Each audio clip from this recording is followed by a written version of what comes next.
নমস্কার বন্ধুরা, K M Bengali food and লাইফস্টাইলে সবাইকে স্বাগত। আশা করি সবাই ভালো আছো এবং সুস্থ আছো। আজ আমি তোমাদের সামনে আরেকটা নতুন রেসিপি নিয়ে চলে এসেছি, রুই মাছ আলু দিয়ে পাতলা ঝোল।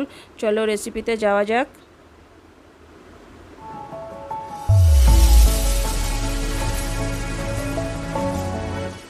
এটা করতে প্রথমে আমি 1 কেজি রুই মাছ নিয়েছি, নিয়ে তাতে হলুদ দিয়ে দিচ্ছি।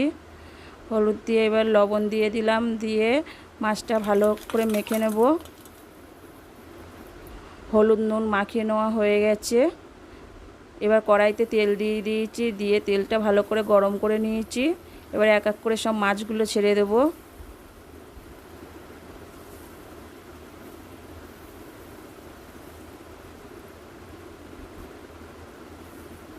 সব মাছগুলো দেওয়া হয়ে গেছে। এবারে আমি এক পিঠ হয়ে গেছে, আর এক পিঠ ভেজে নেব। আর মাছটা উল্টে পাল্টে দেখো আমি লাল লাল করে ভেজে নিয়েছি। এরপর মাছগুলো সব তুলে নেব।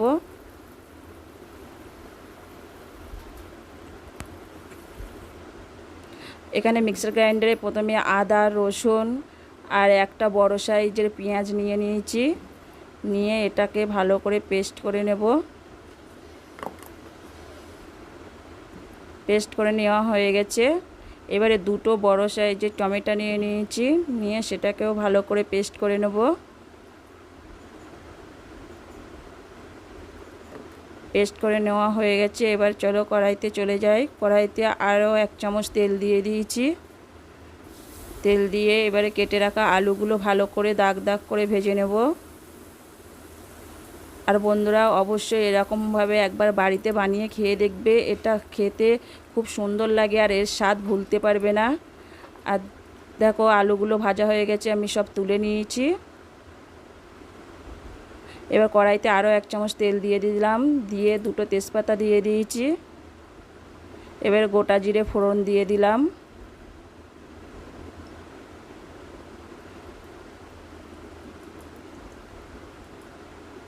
এরপরে পেঁয়াজ রসুন ও আদা বাটাটা দিয়ে দিলাম। পেঁয়াজ রসুনের কাঁচা গন্ধ যতক্ষণ না যায় ততক্ষণ এটা নাড়াচাড়া করতে থাকবো। এবারে এক এক করে সব গুঁড়ো মশলাগুলো দিয়ে দেব। লঙ্কার গুঁড়ো দিয়ে দিলাম 1 চামচ, 1 চামচ জিরে গুঁড়ো দিয়ে দিলাম, 1 চামচ কাশ্মীরি গুঁড়ো লঙ্কা দিয়ে দিলাম। দিয়ে আবার একটু ভালো করে নাড়াচাড়া করে নিচ্ছি। আর এই সময় গ্যাসের আঁচ একদম লোতে করে রাখতে হবে, না তো মশলা পুড়ে যাবে। এবারে হলুদ দিয়ে দিয়েছি, দিয়ে আবার একটু নাড়াচাড়া করে নিয়েছি, নিয়ে সেই টমেটোর পেস্টটা দিয়ে দিলাম। টমেটোর কাঁচা গন্ধ যতক্ষণ না যায় ততক্ষণ এটা কষিয়ে নিতে থাকবো।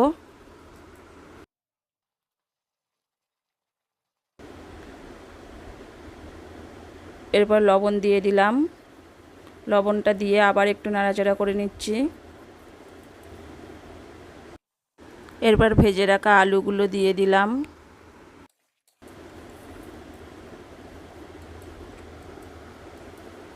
আলুগুলো দিয়ে আবার মশলার সঙ্গে ভালো করে মিশিয়ে নিচ্ছি। এবার একটা ঢাকনার সাহায্যে ঢেকে রেখে দিচ্ছি 5 মিনিটের জন্য। আর দেখো মশলা থেকে কি দারুণ তেল ছেড়ে দিয়েছে।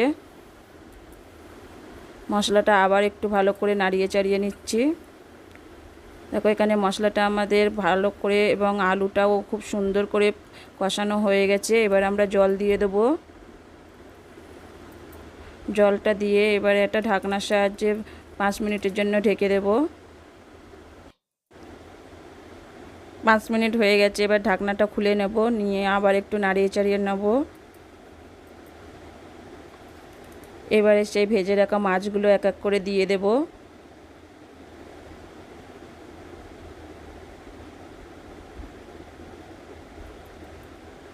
দিয়ে একটু ভালো করে নাড়িয়ে চাড়িয়ে নেব।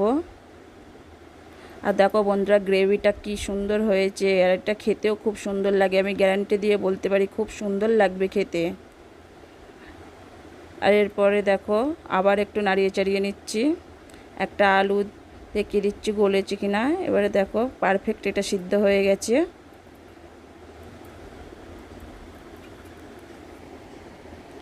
আমাদের আলু দিয়ে রুই মাছের রেসিপিটা রেডি হয়ে গেছে। এবারে 1 চামচ গরম মশলা দিয়ে দিলাম। গরম মশলাটা দিয়ে এবার আর একটু ফুটিয়ে নিয়ে আমরা এবার নামিয়ে নেব। আমাদের রুই মাছ আর আলু পাতলা ঝোল রেডি হয়ে গেছে। চলো বন্ধুরা, এবার এটা খেয়ে দেখবো কেমন হয়েছে। দেখো এখানে আমি ভাত নিয়ে বসে পড়েছি। এবারে তরকারিটা নিয়ে নিচ্ছি। দেখো গ্রেভিটা কত দারুণ হয়েছে। আর একটু মাছ নিয়ে এটা আমি খেয়ে দেখছি কেমন হয়েছে। খুব সুন্দর হয়েছে খেতে। তোমরা অবশ্যই বাড়িতে এভাবে একবার বানিয়ে খেয়ে দেখবে।